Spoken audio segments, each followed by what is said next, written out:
హైదరాబాద్ లో విలువైన ప్రభుత్వ భూములపై కన్నేసిన కబ్జాదారులకు చెక్ పడింది. మంత్రి పొంగులేటి శ్రీనివాసరెడ్డి సీరియస్ యాక్షన్ తో ఐటీ సెక్టార్ లోని 8,500 కోట్ల విలువైన భూమి ప్రభుత్వానికి దక్కింది. సీఎం రేవంత్ రెడ్డి డైరెక్షన్ లో మంత్రి పొంగులేటి ఈ విషయంలో కీలకంగా వ్యవహరించారు.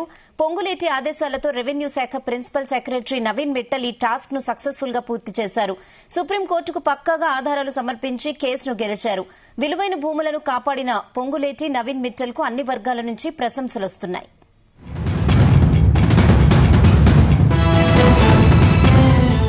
తెలంగాణ ప్రభుత్వం సుప్రీంకోర్టులో కీలకమైన కేసు గెలిచింది. రెవెన్యూ మంత్రి పొంగులేటి శ్రీనివాసరెడ్డి, రెవెన్యూ శాఖ ప్రిన్సిపల్ సెక్రటరీ నవీన్ మిట్టల్ పట్టుదలతో దాదాపు 8,500 కోట్ల రూపాయల విలువైన భూములు తెలంగాణ ప్రభుత్వానికి దక్కాయి.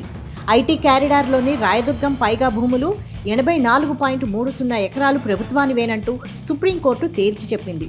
జస్టిస్ సంజీవ్ ఖన్నా, జస్టిస్ దీపాంకర్ దత్తాలతో కూడిన ధర్మాసనం ఈ మేరకు తీర్పు వెలువరించింది.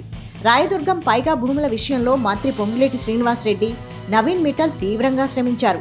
సీఎం రేవంత్ రెడ్డి డైరెక్షన్లో న్యాయవాదులతో నిరంతరం సంప్రదిస్తూ సుప్రీంకోర్టులో బలమైన వాదనలు వినిపించేలా చేశారు. గతంలో జరిగిన అవకతవకలకు అవకాశం లేకుండా పక్కాగా వ్యవహరించి 8,500 కోట్ల భూమిని కబ్జాదారుల నుంచి రక్షించారు.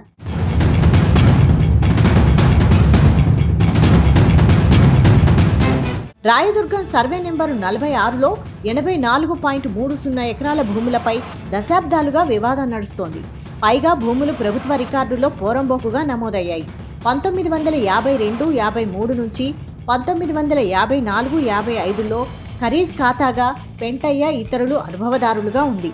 ఆ తర్వాత 1966 వరకు వలీవుల్లాహ్ హుస్సేన్ పట్టాదారుడిగా, పెంటయ్య ఇతరులు అనుభవదారులుగా మార్చారు.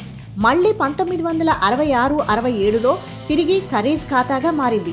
అయితే ఈ భూములు తమవేనంటూ బూరుగుల రామకృష్ణ, లింగమయ్య 2 దశాబ్దాల నుంచి కోర్టులో పిటిషన్లు దాఖలు చేస్తున్నారు. పహాణి రికార్డులు, ఆర్డీఓకు ఇచ్చిన దరఖాస్తులను కోర్టులో సమర్పించారు. వీరి పిటిషన్లను 2009లో హైకోర్టు సింగిల్ బెంచ్ కొట్టివేసింది. మరోసారి అప్పీల్ చేయగా 9 ఏళ్ల పాటు సుదీర్ఘంగా విచారించి 2018లో 84.30 ఎకరాలు ప్రభుత్వానివేనంటూ ఉత్తర్వులు జారీ చేసింది.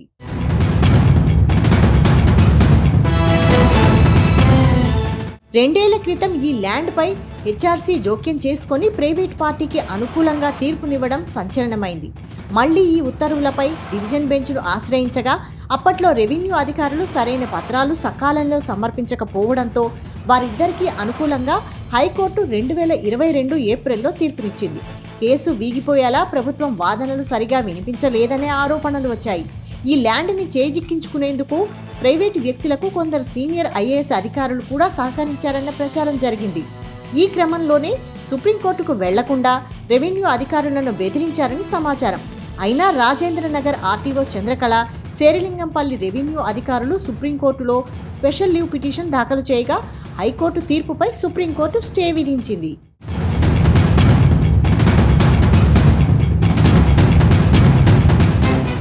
రాయదుర్గం భూములకు సంబంధించి గతంలో కోర్టులో వాదనలు జరిగిన సమయంలో సడన్ గా న్యాయవాదిని మార్చడం పలు అనుమానాలకు తావిచ్చింది.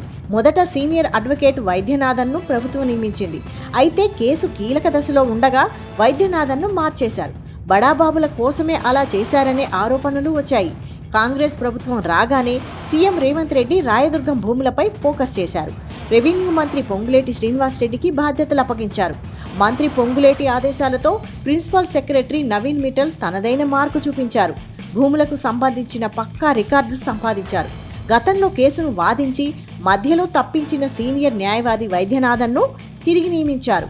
మంత్రి పొంగులేటి నవీన్ మిట్టల్ పర్యవేక్షణలో సుప్రీంకోర్టులో సరైన పత్రాలు సకాలంలో సమర్పించి 1,000 కోట్ల విలువైన భూమి ప్రభుత్వానికి దక్కేలా చేశారు అడ్వకేట్ వైద్యనాథన్.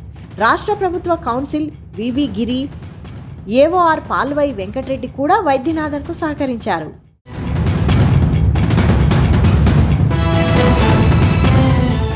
రాయదుర్గంలోని 1,000 కోట్ల విలువైన భూములు ప్రభుత్వానికి దక్కడంలో కీలకంగా వ్యవహరించిన రెవెన్యూ మంత్రి పొంగులేటి శ్రీనివాసరెడ్డి, ఐఏఎస్ నవీన్ మిట్టల్కు అన్ని వర్గాల నుంచి అభినందనలు వస్తున్నాయి. సీఎం రేవంత్ రెడ్డితో పాటు ఉన్నతాధికారులు పొంగులేటి నవీన్ మిట్టల్పై ప్రశంసలు కురిపించారు. విలువైన భూములను కాపాడిన పొంగులేటి నవీన్ మిట్టల్కు తెలంగాణ ప్రజలు సెల్యూట్ చేస్తున్నారు.